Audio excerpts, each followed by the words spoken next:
Ignite the vision vividly. You ever wake up one morning, look in the mirror and wonder, how did I end up here? You got dreams, man, big ones. But somewhere along the way, life, bills, responsibilities, disappointments, they started piling up. And that dream, that bright, burning vision you once had, it started to dim. I know that feeling. I've been broke, slept in my car, laughed at, doubted, passed over. But what I want you to know right now is this, that vision of yours, it's not gone. It's just waiting on you to ignite it vividly, intentionally, unapologetically. See, the thing about vision is it doesn't just come to you in a flash and stay. You gotta fuel it, protect it, grow it. Nobody's gonna hand you the life you see in your head. You have to take the steps.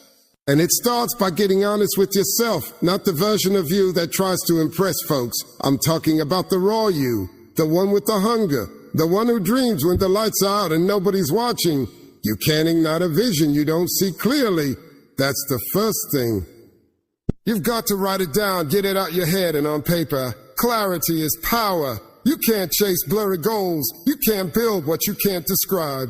Once you write it, read it aloud. Make it real. That's how you start turning imagination into action. Now listen, a lot of folks think the next thing is just to hustle hard. But nah, not yet. First, you got to clean up your space. I mean your mental space. All that clutter, all that self-doubt, the voices that tell you you're not enough. You got to declutter that noise.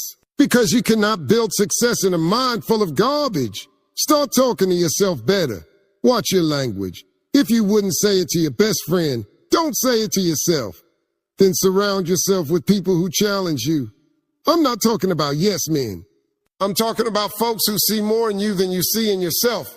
People who stretch your vision, who won't let you shrink into comfort. You show me your circle, I'll show you your future. Upgrade your environment and your results will follow. And here's something real. Opportunities don't always come with a sign on them. They don't always look like a blessing. Sometimes they show up dressed like hard work, like inconvenience. But if you stay ready, if you've been preparing behind the scenes, you'll be able to recognize that open door. That's why you gotta train even when nobody's watching. Preparation is never wasted. There was a time I thought my setbacks were permanent. But what I learned, every setback carries a seed of strategy. Instead of asking a why me, start asking a what's the lesson here? If you look at life like a classroom, every failure becomes part of your education. Use it. Don't waste your pain. Discipline. Let's talk about that for a minute. Discipline ain't sexy, but it's the difference between wishing and winning. It's waking up early when you feel like sleeping in. It's putting the phone down, turning the TV off, and doing the work. You don't get what you wish for. You get what you work for. Consistently, daily, even when it's boring. Let me give you something else. Say yes to discomfort.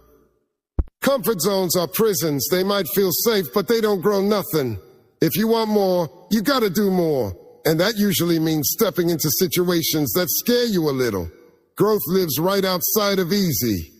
Now, I want you to learn to say no. Yeah, you heard me. Say no. Because if you say yes to everything and everybody, you're saying no to your own vision. Protect your time like it's your most valuable asset. Because it is. Time is non-refundable. You can't get it back. Invest it wisely. Track your progress. Don't just dream it, measure it. You want to lose weight? Write it down. Want to start a business? Set deadlines. Progress is motivational. Even if it's small, forward is forward. Every time you see you're moving, it adds fuel to the fire. One last thing. Stop comparing your chapter 2 to somebody else's chapter 20. Stay in your lane. Focus on your race. Success ain't a competition. It's a commitment. You don't have to be the fastest, but you do have to be relentless. Now, before I close, let's take a breath. Let's recap the some keys I just laid out for you. Not numbered, not labeled, just lived. Get crystal clear and write your vision down. You can't hit a target you can't see. That's the truth. One of the biggest reasons people never live out their dreams isn't because they're lazy or untalented. It's because they're unclear. They've got a vague idea, a fuzzy image in their mind, but nothing specific, nothing sharp enough to chase. And here's the deal. If your vision is blurry, your life is going to follow that same script. You're going to wake up every day unsure of what to do, drifting instead of driving. You'll be busy but not productive. You'll have energy but no direction. That's why clarity is not a luxury. It's a necessity. Get Getting crystal clear starts with being brutally honest about what you really want. Not what your family expects from you, not what your friends think sounds cool. I'm talking about what you want. What sets your soul on fire? What you think about when nobody else is around. That vision that sneaks into your thoughts when you're sitting alone in traffic or staring at the ceiling at night. That's the vision that matters. And if it scares you a little, good. That means it's real. That means it's big enough to matter. But knowing it in your head ain't enough. You gotta write it down, not once, not randomly. You need to sit down, block out the noise, and pour that vision out of your mind and onto the page. Why? Because the act of writing turns the invisible into the visible into the visible. It makes your dream concrete. And once it's written, you can hold it in your hand. You can read it. You can refine it. You can chase it. Until it's written, it's just a wish floating around in your head, waiting to fade the next time life gets noisy. Writing your vision isn't about making a pretty statement, it's about detail. The clearer you are, the more powerful the pull of that vision becomes. Vague dreams produce vague results. But when your vision is crystal clear, when you know exactly what you're working for, what it looks like, feels like, smells like, sounds like, you move differently. You wake up with purpose. You walk with intention. Every decision gets filtered through that clarity. You stop wasting time on things that don't line up with your destination. Let's get practical. Don't just say, I want to be successful. That's not clear. Define what success means to you. Is it launching a business that earns 6 figures a year? Is it traveling to 3 new countries annually? Is it buying a home for your family? Spell it out. Describe the lifestyle. Describe the work you'll be doing. Describe the freedom, the impact, the peace, the fulfillment. You're not just writing down goals. You're scripting your future. And the more detailed that script, the more equipped you'll be to live it out. This process also forces you to think critically. Once your vision is on paper, you'll begin to see where the gaps are. You might realize, I don't know how to get there yet. That's okay. That's part of the process. When your vision is clear, the house starts to reveal itself. You'll start researching, learning, asking questions, meeting people.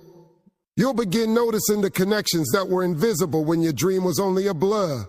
Clarity creates momentum, and momentum attracts opportunity. Another reason writing your vision down is so powerful is because it creates accountability. When it's just in your head, you can shift it, shrink it, ignore it. But when it's written, it stares back at you. It becomes a commitment. You can pin it on your wall, save it on your phone, carry it in your wallet. It becomes your North Star. Something you can return to when life gets messy, when you get discouraged, when you lose your way. Because let's be real, that's gonna happen. Motivation fades. Life gets chaotic. But a written vision, that stays. That reminds you. That brings you back. And here's something people overlook. The clarity of your vision affects how others treat you. When you know exactly what you want and you speak it with confidence, people pay attention.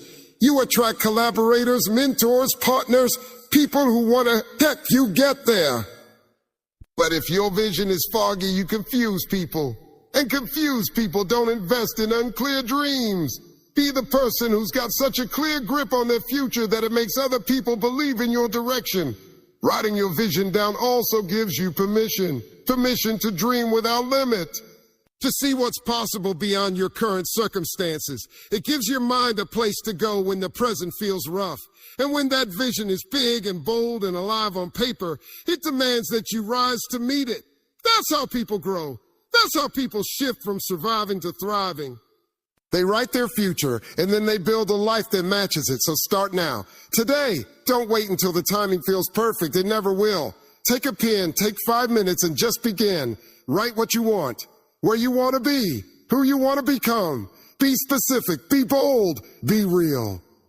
You don't need anyone's permission to do this. Just yours. Because the minute your vision gets clear, crystal clear, the moment you put it into words and claim it as yours, that's the moment you start becoming unstoppable. A network error occurred. Please check your connection and try again.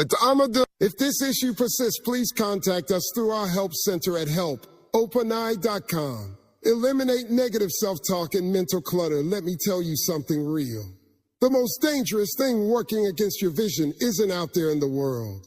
It's not the competition, not your circumstances, not your past, and definitely not what someone else thinks about you. No, the real battle is happening in your own head. That little voice that whispers, you're not ready, you're not smart enough, you don't have what it takes. That's the enemy you've got to face head on. Because if you don't get control over that voice, you'll talk yourself out of every opportunity before it even shows up. Every single person alive deals with doubt. We all have moments where we question ourselves. That's normal. But when that self-doubt becomes the dominant soundtrack playing in your mind, it turns into a habit, a pattern, a trap. And it's one that'll keep you small, stuck, and scared. You can't expect to live a big, bold life when a conversation in your head is always telling you to shrink.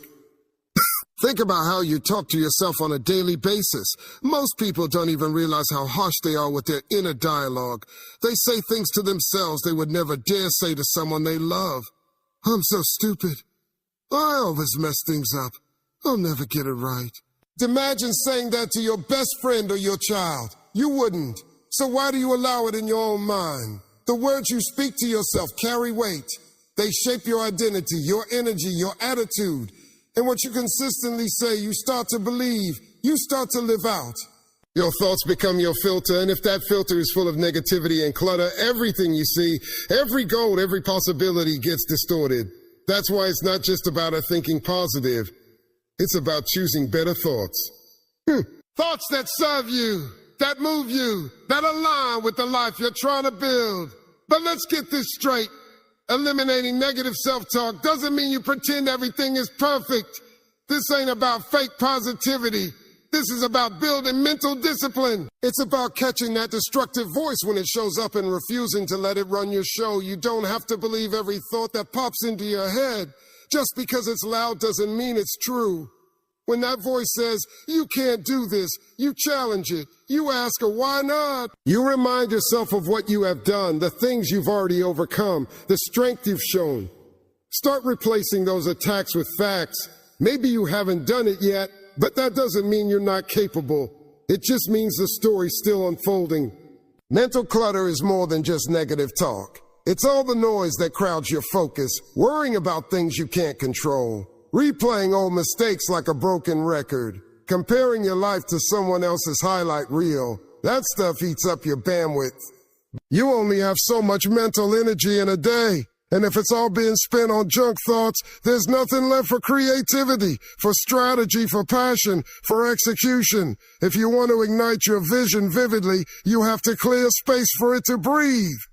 You have to declutter your mind like you would clean a messy room. That means shutting down the overthinking, letting go of the guilt, the regret, the should've and could've. It means making peace with your past so it doesn't steal your future. One of the best ways to quiet mental clutter is to get those thoughts out of your head. Write them down. Journal. Talk to someone you trust. Get them out in the open where you can see them clearly. Because a lot of the time, once you pull a negative thought out of your brain and shine a light on it, you realize it doesn't even make sense. It loses its power when it's exposed. Another powerful strategy is to start feeding your mind with better input. You want to change your inner dialogue. Then change what you're listening to. Fill your ears and eyes with messages that uplift, that educate, that empower. Read books that stretch you. Watch content that inspires you. Hang around people who speak life, not doubt. Your environment is feeding your mind whether you know it or not, so be intentional about what you're allowing in. You also need to give yourself some grace. Growth isn't perfect. You're going to have days when that old voice creeps back in. That's okay. It's not about never having negative thoughts again. It's about recognizing them faster, responding better, not letting them steer the ship. You might not be able to control every thought that shows up, but you absolutely can control which ones you entertain. When you learn how to eliminate that negative self-talk and mental clutter, something powerful happens. You start to hear your real voice, the one that's been buried under all the doubt and noise, the voice that says, I've got this. The one that believes in your vision, your work ethic, your uniqueness. That voice, that's the one that leads you to the life you're capable of creating. Because you are not your thoughts, you are the your thinker. And the more you practice choosing thoughts that align with your purpose, the louder and stronger that purpose becomes. Your mind is your most valuable asset. Protect it, train it, Speak to it like you love yourself, because once your inner dialogue starts to match the greatness you're aiming for, that's when the outside starts to change too. Surround yourself with growth-minded people. You want to know one of the biggest factors that determines whether you'll rise or fall? It's not your background. It's not your resources. It's not even your talent. It's who you surround yourself with. The people you keep close, their mindset, their energy, their habits. Those people shape your future in ways you can't even see in the moment. Your circle is either pulling you forward or holding you back. There's no middle ground. That's why if you've got a vivid vision, a real dream you're chasing, you've got to protect your environment like your future depends on it, because it does. Ours. When you're working to grow, evolve, and chase something bigger than where you are right now, you need people around you who are speaking the same language. People who aren't just comfortable but hungry. People who get excited about learning, about improvement, about leveling up. That energy is contagious. Being around growth-minded people makes you think differently. It challenges you. It stretches what you believe is possible.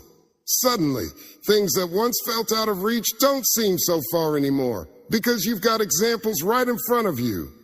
But here's the hard truth. Not everyone is going to understand your journey. Some folks will look at your vision and think you're crazy. Some will laugh. Some will throw shade because they're scared of your ambition.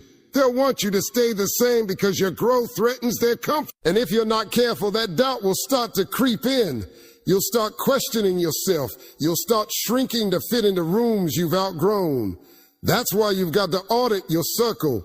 You've got to be real about who's adding to your momentum and who's draining it. Who do you talk to that leaves you feeling lit up, focused, driven? Who do you walk away from feeling smaller, more unsure, more distracted? That's not about judging people or cutting folks off cold. It's about choosing to spend your energy wisely. Your time and attention are too valuable to waste on relationships that keep you stagnant.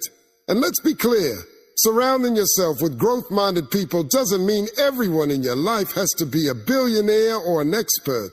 It means you choose people who are striving for better. People who take responsibility for their lives. People who want to learn, want to push forward, want to see others win. A growth-minded person can be your coworker, your trainer, your neighbor, your friend from high school. The key is their mindset, their belief in development over comfort, progress over perfection. One of the best things about being around people like that is you start to normalize excellence. You start seeing discipline as something expected, not exceptional. You start having conversations that challenge your excuses instead of validating them. You're not talking about gossip, you're talking about goals. You're not rehashing problems over and over, you're brainstorming solutions. That shift in conversation changes everything. It also creates accountability. When you're around people who are moving forward, it makes you want to move too. It makes you want to move too. You see someone wake up early and grind, you start checking yourself. You see someone take a risk and win, you start wondering what you've been putting off. Growth-minded people don't just talk, they act. And being in that environment forces you to level up just by proximity. Don't underestimate the power of encouragement either. When your vision gets tough, and it will, having someone who says, "You got this," makes a difference. Someone who reminds you of your progress, who sees your potential even when you forget, who celebrates your wins, no matter how small. That support can be the fuel you need to keep going. Because let's be real, you're not always going to feel motivated. You're not always going to feel strong. But a solid, growth-focused crew around you can carry you through those moments. And the beautiful thing is, growth attracts growth. Once you start committing to your development, you'll start attracting people on that same frequency. You'll find yourself in rooms you never imagined, having conversations you once felt unqualified for. You'll realize you belong there, not because you're perfect, but because you're evolving. You're committed, and that energy stands out. Sometimes making this shift means stepping outside your comfort zone. You might need to join a mastermind, attend a workshop, message someone you admire and ask questions. That first step can feel awkward, maybe even intimidating, but I promise you, the right people won't judge your starting point. They'll respect your hunger. They'll meet you with generosity. Because they've been there too. Growth-minded people remember what it felt like to take the first step, and they're usually the first to extend a hand. Also, don't be afraid to be the growth-minded one in someone else's life. You might be the spark that helps someone else see what's possible. Lead by example. Speak life. Share resources. Celebrate effort. Build a community where ambition isn't ridiculed. It's respected. Where people can talk about their goals without being told to be realistic. That kind of community changes lives, and if you can't find it, build it. At the end of the day, the people around you are mirrors. They reflect your standards, your limits, your momentum. Choose mirrors that reflect the best version of you, because when you surround yourself with growth-minded people, you don't just borrow their energy, you build your own.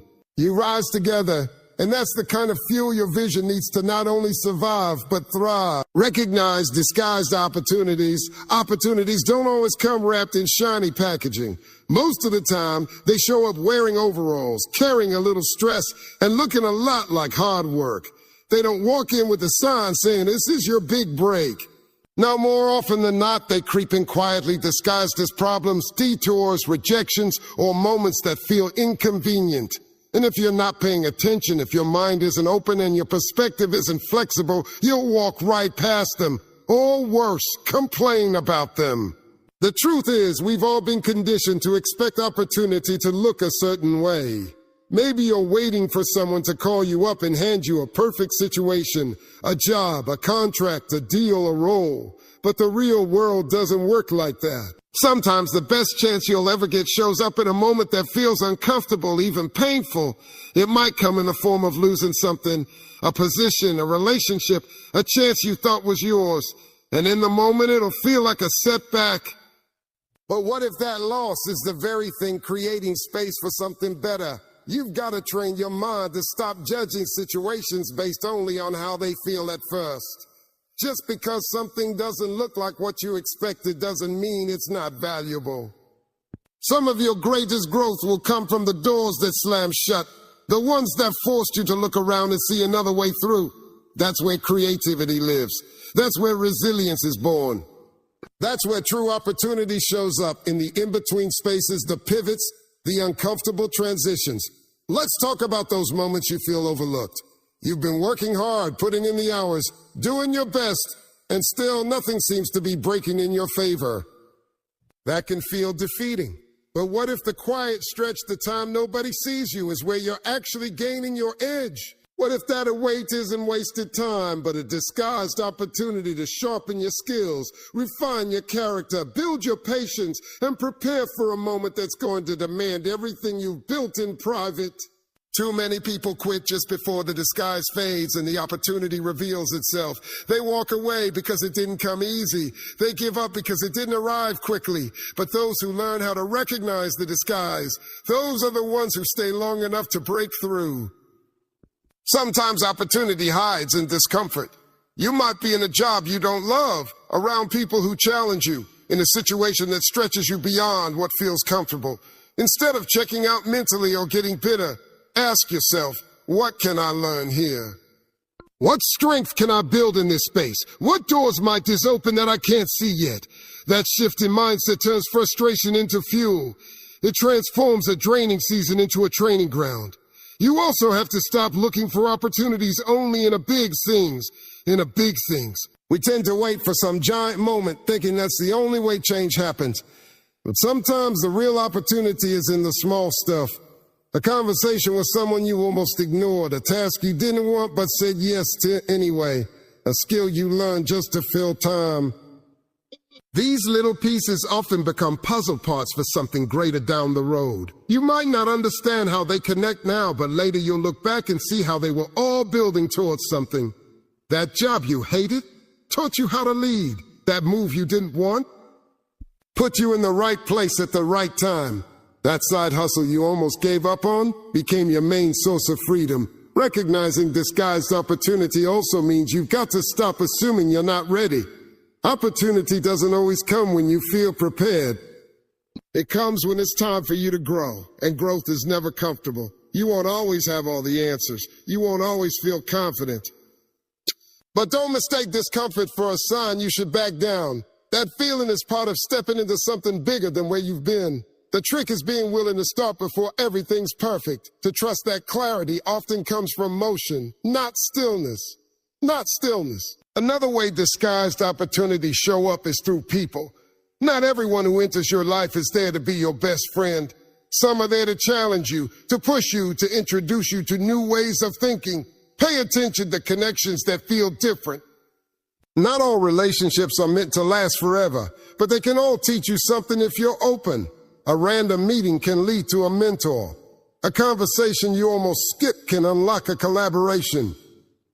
But if you're distracted, closed off, or too focused on what's missing, you'll miss what's right in front of you.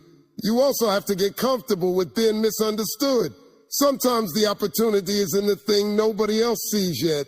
The idea people laugh at. The path that doesn't make sense to anyone but you.